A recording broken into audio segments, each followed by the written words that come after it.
ഒരിക്കൽ കൂടി എൻ്റെ യൂട്യൂബ് ചാനലിലേക്ക് സ്വാഗതം. ഇന്ന് നമുക്ക് പനീർ വെച്ചുകൊണ്ട് ഒരു നല്ലൊരു റെസിപ്പി തയ്യാറാക്കാം. പനീർ ബുർജി എന്നാണ് ഇതിൻ്റെ പേര്. അതിനുവേണ്ടി ഒരു പാൻ അടുപ്പത്ത് വെച്ചിട്ടുണ്ട്. പാൻ ചൂടായിരുന്ന സമയത്ത് അതിനകത്തേക്ക് 2 ടീസ്പൂണോളിൽ ഓയിൽ ഒഴിച്ചു കൊടുക്കും. ഓയിൽ ഒന്ന് ചൂടായി വരുന്ന സമയത്ത് 1 ടീസ്പൂണോളിൽ ജീരകം, ഒരു കുഞ്ഞു കഷ്ണം ക്യാപ്സിക്കം ചെറുതായി അരിഞ്ഞു വെച്ചത്, പിന്നെ 2 മീഡിയം സൈസ് സവാള, അതും വളരെ ചെറുതായി അരിഞ്ഞതാണ് ചേർത്ത് കൊടുത്തിരിക്കുന്നത്. നിങ്ങൾക്ക് ചെറിയുള്ളിയും ചേർത്ത് കൊടുക്കാവുന്നതാണ്. അതൊന്ന് നമ്മൾ വാട്ടിയെടുക്കുകയാണ്. ഒരു ചെറിയതായിട്ടൊന്ന് ബ്രൗൺ കളർ ആവുന്നവരെ നമ്മളതൊന്ന് ഇളക്കി കൊടുക്കുകയാണ്. ശേഷം നമ്മളതിനകത്ത് ചേർത്ത് കൊടുക്കുന്നത് ഇഞ്ചി പേസ്റ്റാണ്. ഇഞ്ചി നമ്മൾ നന്നായി ചതച്ചെടുത്ത് ചെറിയൊരു കഷ്ണം ഇഞ്ചി നന്നായി ചതച്ച് ചേർത്ത് കൊടുത്തിട്ടുണ്ട്. അതിൻ്റെ ഒരു സ്മെല്ല്, അതൊരു പച്ച സ്മെല്ല് മാറി വരുന്നവരെ നമ്മളൊന്ന് ഇളക്കി കൊടുക്കുന്നുണ്ട്. പിന്നെ നമ്മളതിനകത്ത് ചേർത്ത് കൊടുക്കാൻ പോകുന്നത് ഒരു മീഡിയം സൈസ് ക്യാപ്സിക്കം അരിഞ്ഞത് കൂടി ചേർത്ത് കൊടുക്കുകയാണ്. നമ്മൾ തുടക്കത്തിൽ ഒരല്പം ക്യാപ്സിക്കം ചേർത്തിട്ടുണ്ടായിരുന്നു. അതുകൂടാതെ നമ്മൾ ഒരു മീഡിയം സൈസ് ക്യാപ്സിക്കം ചെറുതായി അരിഞ്ഞത് കൂടി ചേർത്ത് കൊടുത്തിട്ടുണ്ട്. നന്നായിട്ട് ഇളക്കി യോജിപ്പിക്കുക.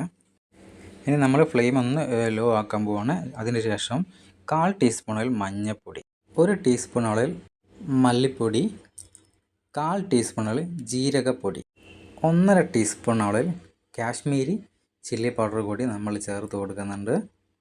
ഇനി നമുക്ക് നന്നായിട്ടൊന്ന് ഇളക്കി യോജിപ്പിക്കാം. നമ്മുടെ പൊടികളൊക്കെ തന്നെ നമ്മൾ ഉള്ളി ക്യാപ്സിക്കമായിട്ട് നന്നായിട്ട് യോജിക്കുന്നവരെ നന്നായിട്ട് ഇളക്കി കൊടുക്കുക. ഈ സമയത്ത് ഫ്ലെയിം ലോയിലൊന്ന് ഇട്ടിരിക്കുക. ശേഷം ഞാൻ അതിനകത്തേക്ക് തക്കാളി ചേർത്ത് കൊടുക്കുകയാണ്.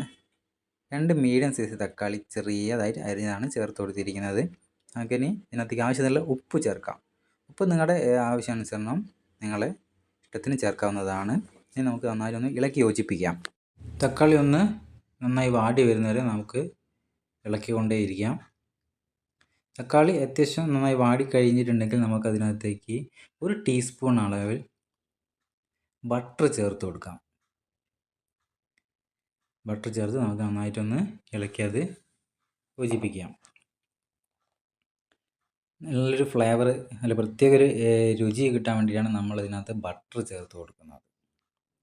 ഇപ്പോൾ നന്നായിട്ട് ബട്ടറൊക്കെ നന്നായിട്ട് ഉരുകി നമ്മുടെ തക്കാളിയായിട്ട് യോജിച്ചിട്ടുണ്ട്. ഇനി നമുക്കിതിനകത്തേക്ക് ഒരല്പം വെള്ളം ചേർത്ത് കൊടുക്കാം. പാകത്തിന് മാത്രം വെള്ളം ഒഴിക്കാൻ ശ്രദ്ധിക്കുക. അധികം വെള്ളമായി പോയിട്ടുണ്ടെങ്കിൽ പനീർ ബുർജിക്ക് നമ്മൾ വിചാരിച്ച ഒരു ടേസ്റ്റ് കിട്ടില്ല. അതുകൊണ്ട് ആവശ്യത്തിന് മാത്രം വെള്ളം ഒഴിക്കുക. പക്ഷേ നമ്മളിത് ഒന്ന് മൂടി വെച്ച് വേവിച്ചെടുക്കാം. ഒരു 3 മിനിറ്റോളം നമ്മളത് മൂടി വെച്ചിട്ട് വേവിച്ചെടുക്കുകയാണ്. ചപ്പാത്തി, പൊറോട്ട, പൂരി ഇവയ്ക്കൊക്കെ നല്ലൊരു കോമ്പിനേഷനാണ് ഈ നമ്മുടെ പനീർ ബുർജി. എല്ലാവരും തയ്യാറാക്കി നോക്കുക. ഞാനങ്ങനെ ഒരു 3 മിനിറ്റ് ശേഷം മൂടി മാറ്റിയിട്ടുണ്ട്. അപ്പോൾ നമ്മുടെ വെള്ളമൊക്കെ നന്നായി വറ്റി വന്നിട്ടുണ്ട്. നന്നായിട്ട് നമുക്ക് ഇളക്കി കൊടുക്കാം. ഇളക്കി യോജിപ്പിച്ചതിന് ശേഷം നമ്മൾ ഇതിനകത്തേക്ക് ചേർത്ത് കൊടുക്കാൻ പോകുന്നത് അതായത് നമ്മുടെ മെയിൻ ഇൻഗ്രീഡിയൻ്റായ പനീറാണ്.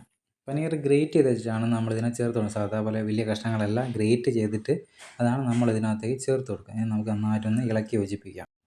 ഒരല്പം നേരം നമുക്ക് നന്നായിട്ടൊന്ന് ഇളക്കി ഒന്ന് യോജിപ്പിച്ച് സെറ്റാക്കി എടുക്കാം. ശേഷം ഇതിനകത്തേക്ക് ചേർത്ത് കൊടുക്കുന്നത് കസൂരി മേത്തിയാണ്. 1 ടീസ്പൂണോളം കസൂരി മേത്തി, 1/2 ടീസ്പൂൺ അളവിൽ ഗരം മസാല കൂടി ചേർത്ത് കൊടുത്തിട്ടുണ്ട്. ഇനി നമുക്കിതൊന്ന് ഇളക്കി യോജിപ്പിച്ച് കഴിഞ്ഞാൽ ഏതാണ്ട് നമ്മുടെ പരിപാടി പൂർത്തിയായിട്ടുണ്ട്. ഇനി നമുക്കൊരു അല്പസമയം ഇതൊന്ന് അടച്ച് വെച്ചെടുക്കാം. ഒരു കുറഞ്ഞ സമയം ഒന്ന് അടച്ച് വെച്ചു.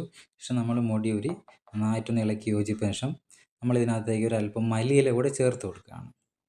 മല്ലിയില കൂടെ ചേർത്ത് നമുക്ക് നന്നായിട്ടൊന്ന് മിക്സ് ചെയ്തെടുത്താൽ നമ്മളെ പനീർ ബുർജി തയ്യാറായി കഴിഞ്ഞു. നിങ്ങളെല്ലാവരും വീടുകളിൽ തയ്യാറാക്കി നോക്കുക.